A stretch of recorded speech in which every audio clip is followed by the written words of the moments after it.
Celery is a curious vegetable nutritionally.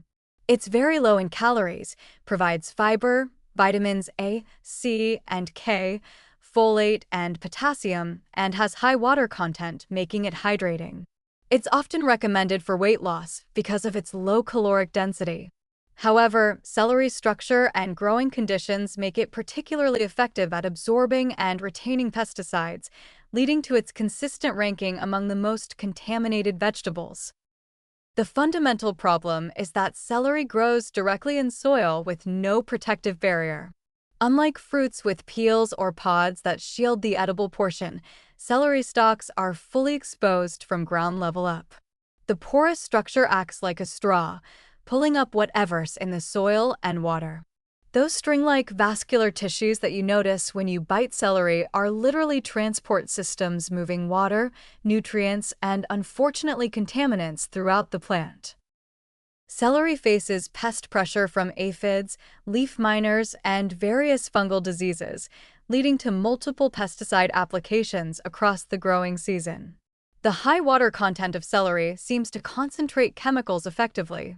Testing has found more than a dozen different pesticides on conventional celery samples, including concerning chemicals like acephate and chlorothalonil. The way people consume celery affects exposure levels significantly. Eating celery raw, as in salads or with dip, means maximum exposure to any surface and absorbed residues. Cooking celery in soups or stocks creates a different scenario where chemicals may leach into the cooking liquid. If you're making soup and consuming the broth, you're still getting the exposure, just in liquid form. Juicing celery, which has become trendy, concentrates everything in the vegetable, including pesticides. Multiple stalks of celery juiced down to a glass represent concentrated exposure.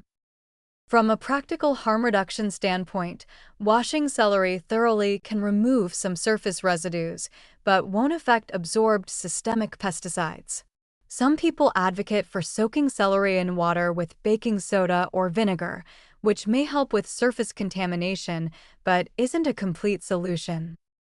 The organic versus conventional decision for celery seems particularly clear-cut.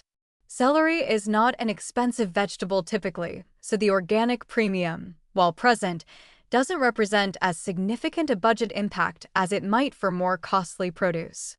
Organic celery usually costs 40 to 70% more than conventional, but we're talking about a few dollars difference for a bunch. If organic celery is genuinely inaccessible, consider substitution strategies. For raw consumption where you want crunch and hydration with minimal calories, cucumbers, especially English cucumbers from greenhouse sources, might offer similar attributes with potentially lower contamination. For cooked applications where celery provides aromatic flavor to soups and stocks, you might use smaller quantities to reduce exposure, or substitute fennel bulb, which has similar aromatic properties and may have different contamination profiles.